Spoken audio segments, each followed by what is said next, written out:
everyone, I'm Betsy. And I'm Greg. And we want to invite you to check out our podcast, Going on 30. Each month, Betsy and I take a look back at a movie that was released 30 years ago that was either nominated or should have been nominated for Best Picture. We talk about the legacy of the film, choose the best scenes and performances, and explore our own hot takes about the movie.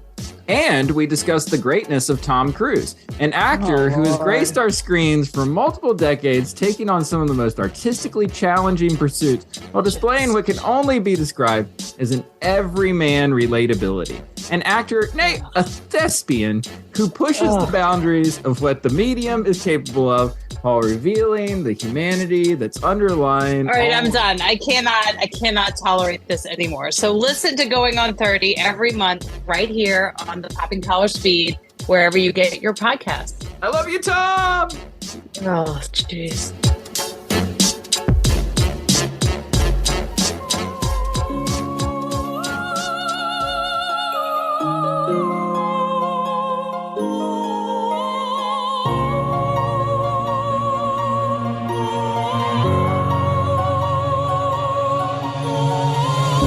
Hi, I'm Greg Knight. Ryan Parker.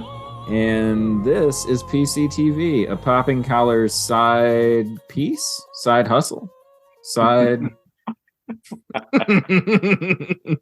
Side? It's the mac and cheese to your fried chicken. That's right. It's the best side of all time. Where we randomly select a current TV show that you should be streaming right now. Ryan and I have each picked 6 shows from top streaming apps, including Netflix, Hulu, Disney Plus, Max, Prime Video, Apple TV. And this month, we are talking about the Max series, The White Lotus. The goal is to disappear behind our masks as pleasant, interchangeable helpers. It's tropical kabuki. Aloha. Happy to be here. We're on our honeymoon. You're such valued guests. Welcome to the White Lotus. Not yet. Surprise! Mom! Am I interrupting? I know it's only your honeymoon. Oh my God, look at her face. Rachel, you were such a beautiful bride, but also very pale. But now you have a little more color and it looks great. Thanks. You are so talented. Do you really know what you're doing? You think you could have dinner with me at the hotel tonight? I get off at 7. Yeah, that's good. I mean, like a couple minutes after 7 at the restaurant. Sounds great. Being a young man, this time right now can't be easy. Why? Because we can't harass girls anymore? No. Well, He thinks I'm an asshole. Were you an asshole? I guess I'm just wondering what you might be able to do for us to make us feel better. No, I was actually trying to not be an asshole. That you failed?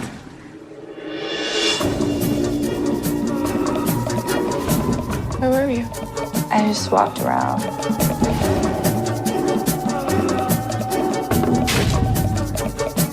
please enjoy.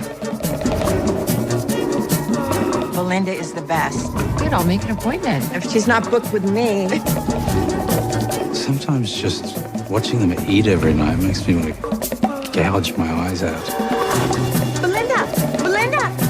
What I want is to speak to your boss. I don't think it's the most romantic hotel in Hawaii, do you? It's perfectly fine, but are you finding it very romantic? Okay. It's nice. Ryan, I have a brief description of the White Lotus. Very brief description. Would you like to hear? As always, read it, because I'm going to tell you, no matter what it is not capture what the show is or is about. No, there's no way. Yes, yeah. The exploits of various guests and employees of a tropical resort over the span of a week. Sure, whatever, fine. That is the skeleton. That's not even the skeleton. That's like the I guess the germ of this show. That's funny. Why did you pick the White Lotus as your HBO Max show? Well, because everybody was talking about it. Yeah. Everybody was watching it. Mm-hmm. But also, I mean, it was, we joked before we started recording that, like, I was thinking I would focus on, exclusively on season 2, excuse me, and that and you were like, well, let's talk about both. But they tread similar territory. Is it the most American TV show right now? Kind of feels like it, right? Like, the way that we sort of expect the world to conform to us at all moments. Yeah, kind of feels like it a little bit. So it should be said that the White Lotus, so I read that brief description, but just to unpack it a little bit. So this is a show that was developed by Mike White, who's a writer you probably know from like School of Rock and, oh gosh, he did, what's that HBO show that he did about In Treatment? Was that what it was? Yeah. Yeah. So just a really thoughtful guy, really funny guy. And if you're a reality TV show fan, you know that you've seen him on like Survivor and The Amazing Race and stuff like that. Yeah, but it seems like he had this idea for this show in quarantine where he just kind of wanted to think about like how awful Americans are in the rest of the world. And so he created this scenario where he just put a lot of ugly Americans in like, one of the most amazing resorts in Hawaii in the first season and in Italy in the second season. His relationship with his father has something to do with that work. A lot of people know this. Maybe not everybody listening to your show knows this, but his father was Mel White, who was a rather infamous or famous, depending on your side of the aisle, American evangelical politician. Yeah. Through the 60s and 80s, kind of with the rise of the right. So I wonder if, I don't know what research you've done on the show, but how much kind of carrying that idea of this is what an American looks like. Yeah. On the global stage. I don't know him. But they may have a perfectly great relationship, but what you couldn't have a better parent in that situation to be flexing yourself on the world stage as American evangelicals have tried to do. Yeah. For the last, 40 or 50 years. So wrestling with some of that stuff as a kid, as not as a kid, but as a son of a infamous or famous person is there may be some of that at work here. I don't know. Yeah. And I think that it should be said, I think Mel White has given up on, he's reformed from all of that stuff that he was involved in. But you carry some of that though, right?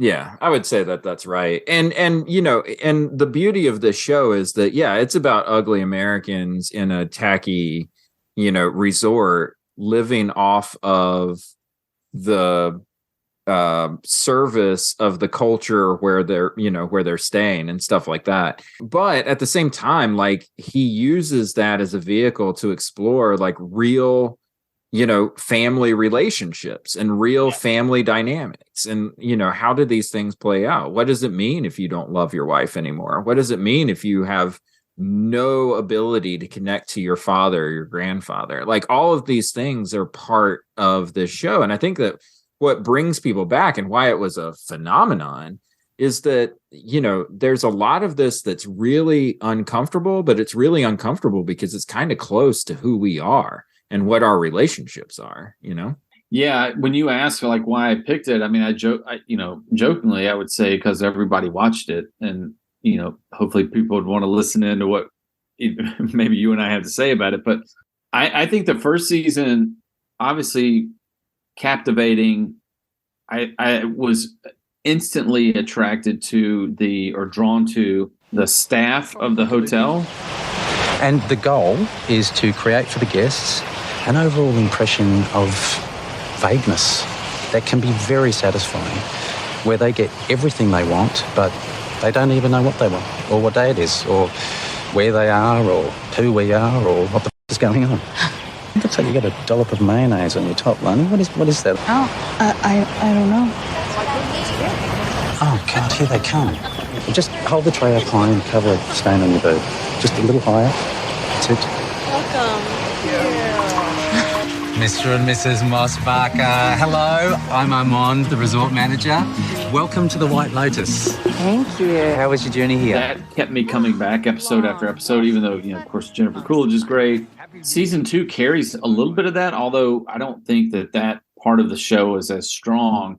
But one of the things that I thought was, and I don't know if I'm jumping ahead too much to talk about like favorite line of dialogue, but there's one line of dialogue in the whole season 2 that really struck me. I could say for me, it was why I picked the show, which is why I asked if it was the most American series kind of running right now. And that may not even be true. It may be like the most timely series, no matter where you are, based on this one line of dialogue. And again, it could be a case where I'm making a mountain out of a molehill, but I'll die on that molehill. But yeah, I just thought season 2 carried on a lot of what I liked about season 1. Yeah. And I think in some ways was an improvement, some ways a regression. I thought some of the family dynamics in season 2 were stronger than season 1. Mm-hmm. I thought some of the kind of the cultural, economic, or business kind of side of thing, the service industry side, was a little bit weaker maybe in season 2 than season 1, even though you had the whole sex worker element in season 2, which added another layer. Yeah, totally. So I would just say this, as far as like, we'll do a little bit more table setting, and then I'll pitch it over to you for the quote thing. But the last thing that I would say is that there's an element to this show, and I think another reason why it's really popular is that it plays off of something that's really big right now in television discourse, which is sort of Reddit threads, trying to sort of solve the puzzle box a little bit. The beauty of this show is that both seasons have started with a dead body, and you don't know who the person is, and you don't know how they got there, and you don't know why, right? And in the case of season 2, it's, the first scene sets up multiple dead bodies. And I think that there is a way of watching this show where you're sort of concerned about that, right? Like, how did we get there? Who is it? What are the breadcrumbs that we can trace to try to solve this mystery? But I think probably the really amazing part of this show, and the thing that I appreciate the most, is that the way Mike White has constructed the show is that the murder mystery aspect, or just the body mystery aspect, isn't even a mystery for me when I'm watching the show. Most of the time I forget that it even started off with somebody dead at the beginning. It's a way to sort of shockingly make you sit up and pay attention, so that then you'll sort of start to invest in the lives of these characters, right? It's a really good storytelling device. I want to come back to that, and what I think would probably be fitting for the theology corner. Yeah. But I like this because I was talking to my wife over dinner before we recorded. We're recording on Valentine's, by the way. Love is in there. What better way to say I love you to your wife than, honey, I got to go record a podcast about White Lotus. But, I asked her, I said, what do you think it's about? Because we watched it together, and she loved the series. And she said, well, it's about lies. Yeah. And especially in season 2. But I also would add a little bit to what you're saying now is the inability to know the truth. Right. Like the inability to know a situation in its fullness. Yeah. And the point really isn't to try to solve it. I mean, I think that's the thing that's the conceit of the show that I really appreciate. Is like, it's not about trying to put the pieces together. It's about like, I'm going to show you the end. Now let me show you how we got there, and that's a really cool way to start it up. Well, Glass Onion's doing a little bit of that. The Netflix film. Mm-hmm. Daniel Craig, the Knives Out, Glass Onion. But I love what you're saying here, because I think that's exactly what the show is doing. You can know what happened, but how would you begin to describe to somebody what really happened? Right. Like in terms of the way that certainly Western audiences like to think of things, of like victim and violator and fault and blame and all these things. Like, it's just so complex. And you can say that without giving anything away about what actually happens in the series itself. But I would challenge anybody to say, like, okay, well, this is the A to Z telling of that story. Right. And if it's A to Z, like, how interesting is that, right? Like, where is these days? Not at all. Right. Where is the first episode going to hook you if it's just people arriving at a resort on a boat? Well, right? You get CSI, right? That's the procedural kind of thing that this is not. Right. Real quick, my one hot take about this show, because this show came about because HBO went to Mike White and said, "Hey, do you have a show?"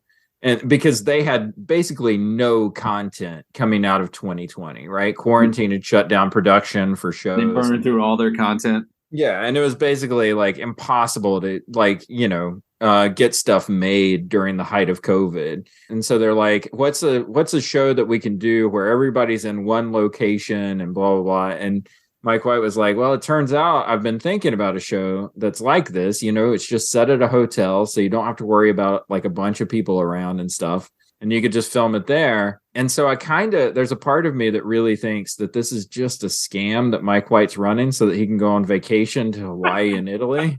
And maybe in a subsequent season in Southeast Asia, by the way. We'll get to that later. But no, that's hilarious because we've joked internally, friends and stuff that work kind of in film is like, how can we get to where we want to go? Right. Geographically, right? Yeah. That's good. I mean, hey, straight up though. I mean, come on. Stuff that you film on location looks so much better than. Well, also, if you can write something half this good, yeah, you can go anywhere you want to go. Absolutely. It happens to be great. It just happens to be the most beautiful locations in the world. Yeah, absolutely. All right. So best scene, sequence, episode, or storyline is our next category. And I'll also tack on best quote or whatever, best line, whatever it is that you were leading into. Well, I want to talk about two things separately because my favorite guilty pleasure scene moment in the series is when Albie asks his father for money to basically liberate the prostitute. Right. Michael Imperioli's restraint in that moment, he cracks for a second, which I think is performance, but it's also just feels like he may have meant to play it straight, but he kind of broke. It felt like the most natural exchange and scene in the entire series. That was my favorite moment. Like, who is this idiot kid think he is? Right. Does he not, he's there with his dad, who is a womanizer of the first order, who's clearly trying to get his act together. And he's asking his dad for money to essentially buy this woman's freedom. And his dad's just like, no, we're not doing it. To me, that exchange was actors, storyline, perfect. I felt like these were the guys I was watching. Like they were the body language, his reaction. I just loved it. I've talked about it constantly with friends, but I loved it. That's not the line of dialogue that I want to talk about. So I don't know. Do you have a favorite scene? Because I feel like our dialogue's the line of dialogue I have is just going to lead us into theology corner. So I want to know if there's something that you loved about the show that was kind of a standalone thing. There's not a lot you could do with that scene I just talked about. No, I would felt really good and natural and funny. No, but I would build off of that. I'm glad that you mentioned the actor comes into play there because you're so right. I mean, when you see Michael Imperioli, what you think of is Christopher Moltisanti, right? Because that's who you've associated with this guy for so long. And my favorite scene from both seasons of White Lotus comes from the second season when it's F. Murray Abraham and Michael Imperioli and oh gosh, and then the kid from Adam DeMarco. Yeah, Adam DeMarco. Yeah, Albie. So they played basically 3 generations of Sicilians, right? So a grandfather, father, and the DeGrasso boys, right? And there's this one part where they travel to the house where they filmed the Godfather scene where Apollonia, blows up in the car and stuff. And it gets to what you're talking about, which is the layers of sort of Italian, pop culture that we have. So this idea of Godfather, Sopranos, and it's kind of all coming together there with this famous actor from The Sopranos in this famous spot from The Godfather. It's like this big sort of layer on top of layer kind of thing. But then it's this private home where they serve like this luxury lunch to these tourists that come there, and they're playing off of the nostalgia that people have for this movie, right? Like that's what they're making money off of in this location. And it's such a cynical kind of look at like how people are exploited for these things that they love, that they think have kind of like high artistic value. But when you get there, it's just another tourist trap that that you've fallen into. This is where Michael Corleone was hiding out. Another mafia family was trying to kill him. And his wife blew up over there. The car was rigged with a bomb, meant for Michael. Pacino realizes. He screams, "No! No, Apollonia!" It's too late. The car explodes, she blows up. It's a great scene. She blows up?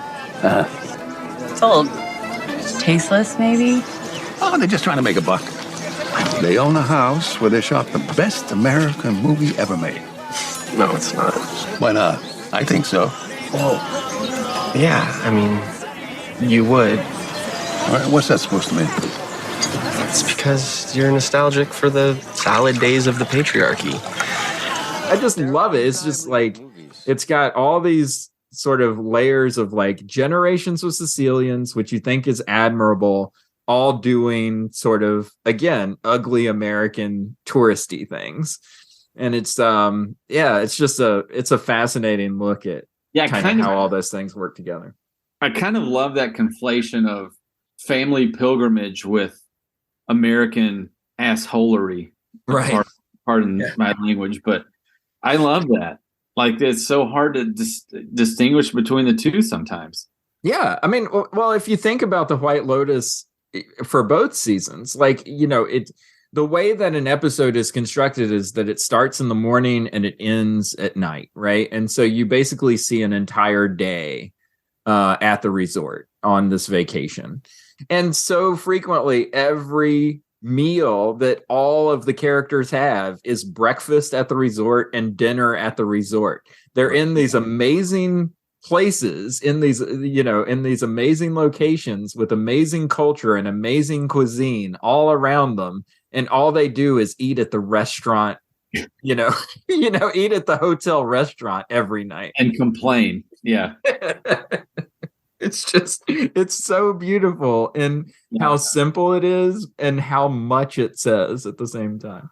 Okay, best performance. I was looking specifically at season 2 for my best performance because I watched it most recently. And I mean, it's hard to ignore Jennifer Coolidge because I think there's a spiritual depth to her character that I want to come back to.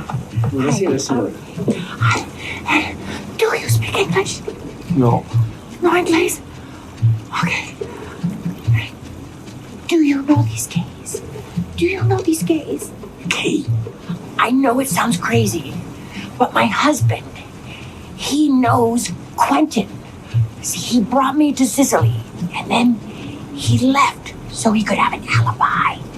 And then these gays, they take me off to Palermo, and then they set me up with this guy who's in the mafia, and he's coming here, I think, to try to throw me off the boat. They're going to do Greg's dirty work for him because he's going to pay them with my money so they can decorate their houses or some shit. I may be paranoid, but I need you to drive me in the boat, drive the boat to the shore. Please, these gays, they're trying to murder me. Mi capisci? Sì. Yes. Sì. Oh, yeah. Anch'io sono gay.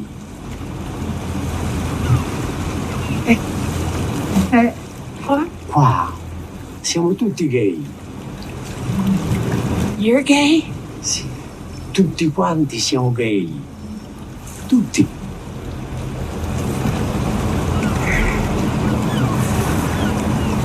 Oh my God. Also going to go for Well, who I think is a sneaky good actress is Haley Lou Richardson. Yeah. I wanna name Columbus, the film. If people who are listening to this have not seen it, you need to press pause on this episode and go watch that film, because I feel like it may be one of the better things she ever does in her career. And she's done some cool stuff and she'll continue to do some good stuff, but man, she's really, really good in that. And I think she's very good in this. Yeah. And she's kind of a sneaky actress. Like she's not superstar. I don't know if she fits that bill. She feels a little bit to me like I'm drawing a blank. She was in a new film called The Wonder Little Women. Florence Pugh. Yeah. Sorry. Yeah. Thank you. Yeah. Feels a little bit like Florence Pugh. Yeah, Haley Lou Richardson, she has a look too that stands out. I remember seeing her. She showed up in a movie that I watched last year called After Yang, which was dude. Yeah. With Colin Farrell, yeah. And as soon as she showed up on screen, it's like, oh my gosh, it's like it's you can't miss her, you know? It's like, oh yeah, there she is. Well, and her character, maybe we come back to this, because I was thinking about the groundedness of characters in this series. And again, not to be dead horse, I'm thinking about season 2, but I think some of it carries over to season 1, where she is certainly adrift.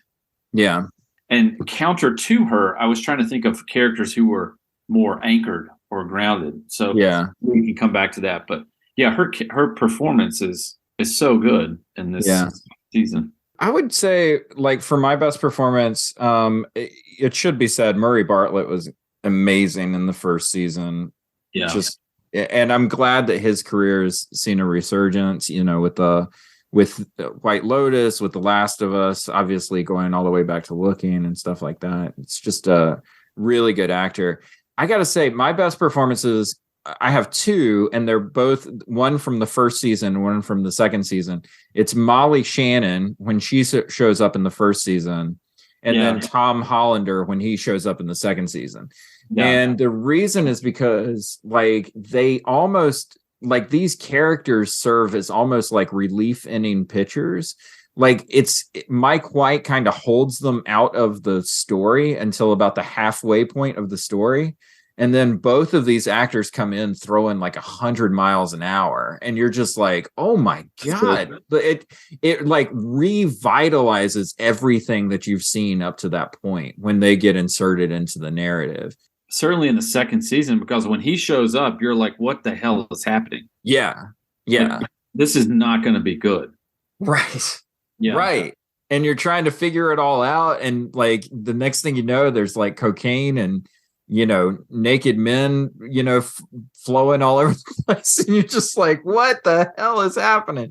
And the same sort of energy from Molly Shannon with the mother-in-law character, you know, just coming in and bringing chaos into the mix. And that's the mark of good storytelling and good acting, is like holding back characters that you know are going to increase the tension and the drama, and like letting them loose like the bulls on the streets of Pamplona when it's time to go. You know?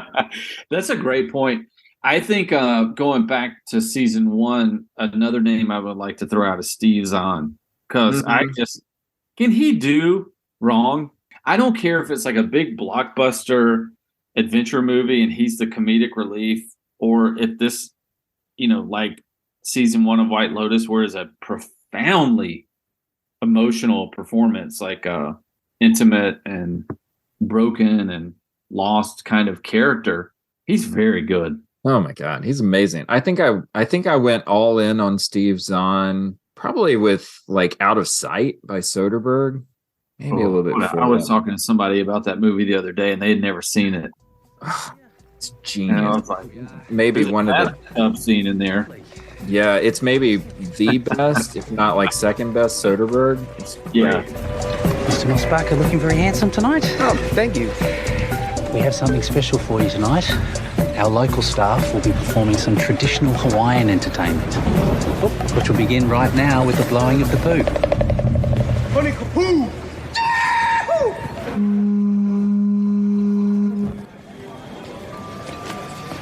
Well, wasn't that a treat? Enjoy. Okay, we've made it to Theology Corner. Theology Big Corner, let's go. spiritual I'm ready. ideas. Okay. Where do you want to start? I've got one. Do you want to I've kick got us one. off? So I've actually already touched on mine, which is this idea, the thing that I love that this show does really well, and I think it's actually what Mike White's kind of teasing at, probably a little bit more in the first season than the second season, is this idea of what does it mean when sort of a foreign money comes into a place and corrupts like a culture or a people, right? It's this idea of, especially the Hawaii season, there is a culture that exists there and it's being manipulated to please sort of these American tourists that are coming in, trying to manipulate it to what it is that they want it to be. The kind of exotic culture that they can live with, but isn't too far removed from their American experience, right? I love this idea that we kind of inherit cultures, especially in the church, right? Like, and in all religions, we inherit cultures that aren't ours. I mean, we get these texts from 2,000 years ago that describe a people that are nothing like us and have nothing similar to us other than the beliefs that they say that they profess. And who's to say that we even share the common beliefs that they had, from this time to theirs. And so like, I love this idea of like, what do you do with like these amazing, beautiful things that come into your care?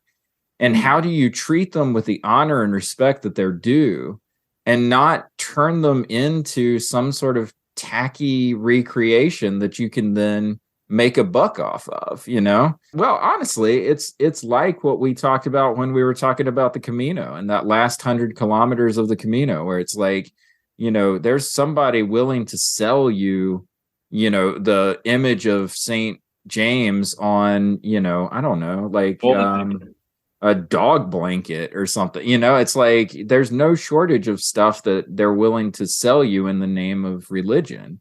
And that's kind of what's happening here. It's just with regards to like ancient art and culture and modern tourism. I mean, that's got to be at the forefront of his thinking. And it made me think, I'm reading right now that you say this, I'm reading Jesus and John Wayne by Kristen Jumes, who talks about like this kind of inheritance of white patriarchy in the evangelical church, which is undoing Christianity in America and threatening to kind of tear apart the nation. But that is a very much inherited thing that you're talking about, like the stories we're given and how they're passed down and what we make of them. And I think there's a lot of that here, like in terms of it may be as related to like environment or, it seems to me he's going deeper with each season because from what I read, season 3 is going to be about death and kind of Eastern mysticism or Eastern religion. It seems like if that's the case, it's going more and more explicit to kind of this like inherited spirituality, religion, theology, what have you. Yeah. Where what you're saying works, it is exactly right, but it's a little bit more experiential. I don't know the word I'm looking for, but it seems like he's doing this in layers. Yeah. Well, I mean, it kind of comes down to the question of what does it mean when stuff doesn't mean anything anymore? I was thinking of the one scene where in the second season where the sex worker is trying to get a job, singing. And one of the ways that she sees that she can do this is maybe by sleeping with the piano player. Mm-hmm. And so where do they go off to sneak out and have sort of their dalliance is in the chapel. Mm-hmm. That's this resort is built on like an old monastery and there's like a chapel area. And it's like, okay, well, I guess we'll have sex in this chapel. Like it doesn't like none of this artwork or iconography or symbolism means anything. So it doesn't matter what happens in this space. Yeah. And it's like, yeah, that's kind of the world that we inherit is like, what do these Renaissance paintings and these amazing sort of statues and mask work and stuff like that exists in the resort mean if all it is just decoration for a hotel room? Well, and some of that comes down to even the opening credit, like the title sequence. of the way in which the way in which that animation works. Right. But I think you're right. I think one of the kind of closely related to that is Haley Lou Richardson's character, Portia. Again, you're kind of leading me a little bit to my favorite line of the whole second season. She asks, I think it's in the second or third episode, is everything just boring? Right. I think that is a profoundly spiritual question. And one that I don't know that any of us are ready to reckon with because of what it says about our existence. Like, it made me think of like 50 different things at the same time, not the least of which was a book called The Canticle for Leibowitz. I don't know if you've read this book, but it's a sci-fi book that is post-apocalyptic, but it's set like 1,000 years after the apocalypse. And there's this little seed of monks who are trying to tend to the flame of civilization in the southwestern, or what used to be the southwestern American desert. And they know that they're never going to be what civilization was before. And they're not even sure what that was. They just know that there were things that came before them that they don't have. And like, they're asking themselves questions of like, what's the point? Like, right. I don't know. When she says that, I just think, well, that's the summary of the show. It's also the summary of the first season, specifically Sydney Sweeney's character, Olivia. Like, they could be besties on a different show, like traveling the world together. Mm-hmm. Even though Olivia's a bit more jaded and angry. Yeah. But that just felt to me like, that's the question. Like, there's nothing new. And is the new is all that we have the perversion of the old, right? Which I think is a little bit of what you're talking about. Yeah, definitely the perversion of the old is a major thing that's on my mind. But I love the idea that you brought up this thing for Portia, because obviously, like, her arc takes her to a very dangerous place that is very not boring, right? When she gets there, and she regrets. Yeah, and she regrets the fact that she went that path, right? So it's like, actually boring is safe, and what she ultimately wanted the whole time was safety, not the danger that comes with the unpredictable. Give me the open bar at the resort. I'm not getting on that boat. Yeah. No, that's a good point. Yeah. It's in the unpredictable that, like, you live life, like that was oh gosh, what was the guy that she was with? Oh, Jack? Yeah. I mean, that was kind of his whole point, right? Is that he's using sort of Tom Hollander's character as a way of just living life, just getting out there and getting away from, what he was bound to before. And for her, that just feels risky and dangerous, So there's another angle I was curious about, and this is not a statement so much as a question or like a conversation starter. We talked about earlier briefly, when my wife said, "Oh, the show's about lies." And I was like, yeah, everybody's lying to somebody one way or the other. We all lie to each other. There's a great film I saw at Sundance this year that's basically, the central premise is, can the closest relationship possible survive on a white lie? Like, it's this marriage relationship, and asking, like, what if you found out that your partner wasn't telling you the whole truth about one kind of crucial thing? Like, would that end your whole relationship? But, in this series, there are these like series of lies and different situations where characters lying to each other. But even beyond that, just the recognition that we could never fully know the truth of anything in any given moment. Yeah. And I think there are multiple theologians. I think of somebody like a Marjorie Suhaki, for example, who would say, if you could know that, you would forgive that person everything. Like, to know the line, the kind of throwaway line, to know all is to forgive all. Like, I think there's a little bit of that here. Mm-hmm. But I think the other question would be, like, if that's the case, then this is kind of a very Ecclesiastes show. All is vanity. Then it means nothing. Like, it's all just kind of fleeting. Like, Well, I mean, am I making a wrong conflation there? But it's just like I think there's. My head was bouncing around earlier today. I don't know. I think there's there. Like I think the relationships are real. Okay.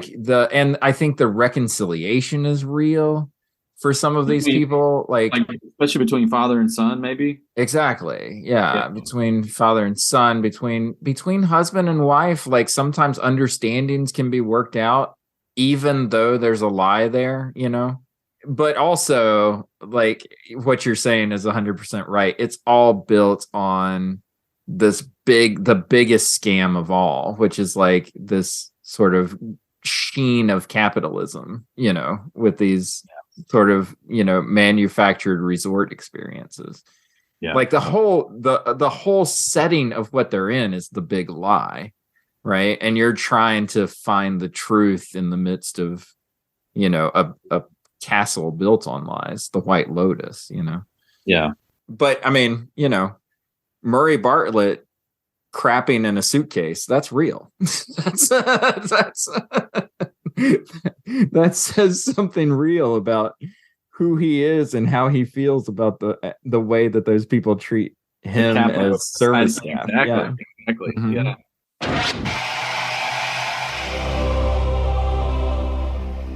You want to talk some industry corner just real quick? Always. Yeah. What are you thinking? HBO Max. All right. So kind of a newish thing. Yeah. Yeah. So here's the thing. Is it going to be the same thing next week? Yeah. So here's the thing. I know what HBO is. HBO has done a good job of figuring out what their brand is. Their brand is really curated, high-end, premium television shows. You don't even need to name them. Yeah, exactly. I mean, occasionally they're big budget things like Game of Thrones, obviously, and stuff like that. Yeah. But sometimes they hit with small things. White Lotus is, I don't know. I wouldn't say it's a big thing. It's just kind of, it's people in rooms talking. No, I think you're right. Yeah, it's not high concept, is it? Yeah. So, I mean, but it's a huge hit.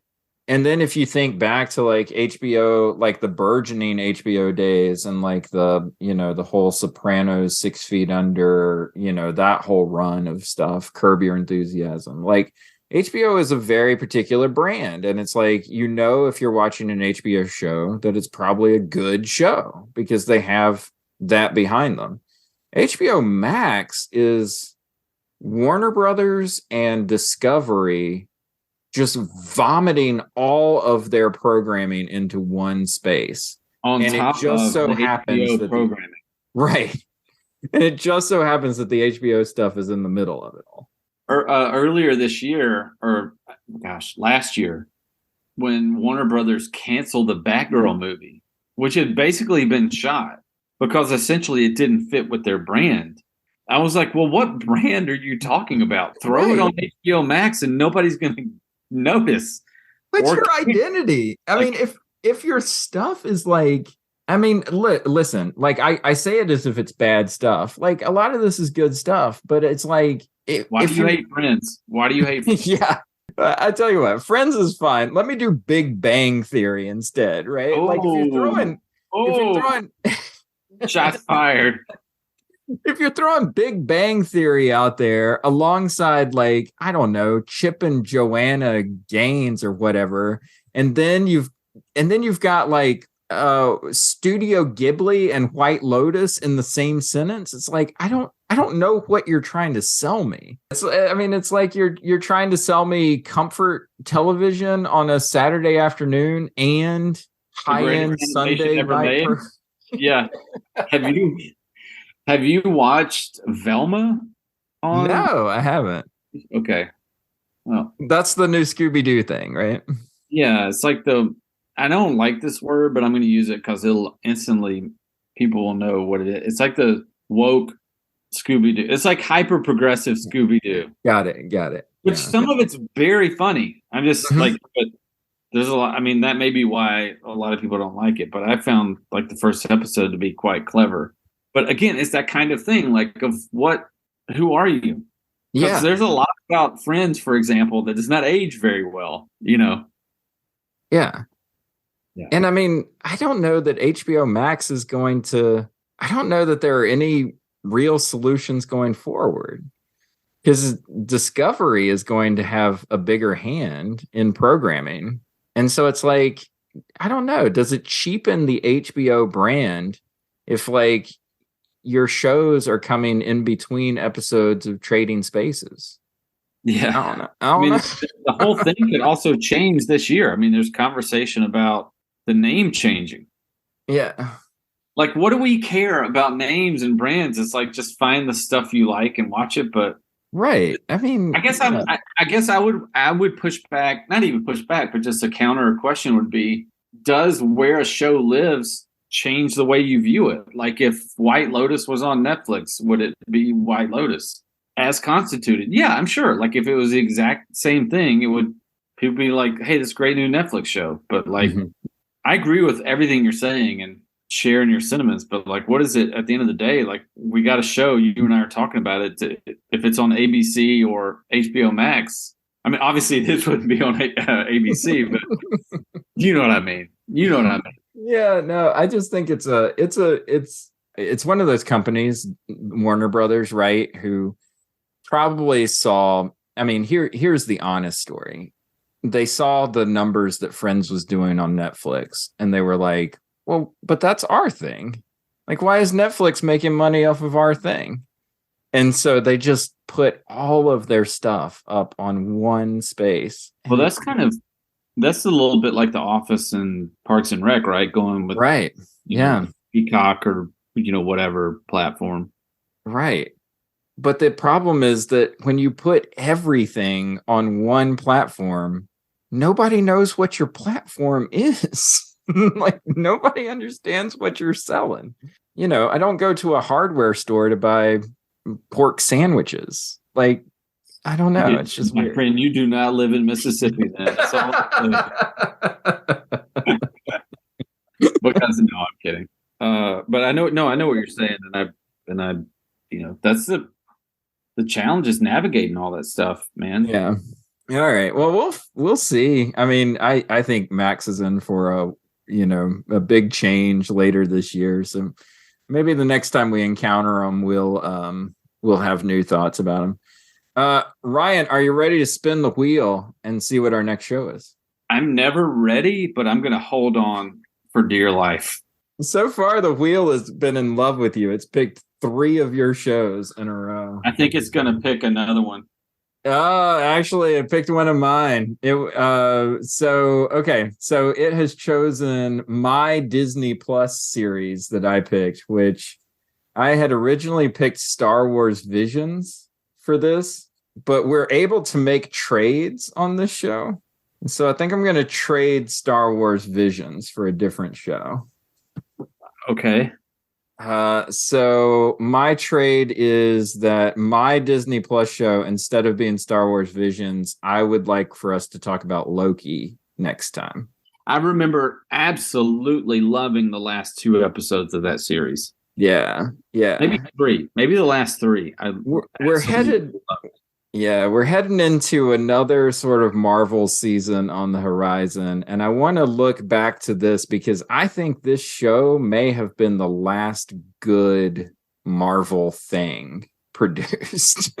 So I want to figure out, like, what did it have going for it? Until the new Guardians comes out. I gotta tell you, I don't have high hopes. I watched that trailer and I was just like, yeah. Okay, so. Loki, I love that. I like that. I want to rewatch it, and I want to hear your hot takes on why it's like the last stand for good Marvel. There you go. Loki will be our next series that we'll be talking about. Ryan, thanks for taking a trip to the White Lotus with me. Are you planning on having dinner here at the hotel, or are you going to go out somewhere? It depends on what you're doing, because I want to go wherever you're going. All right, we will see you next time.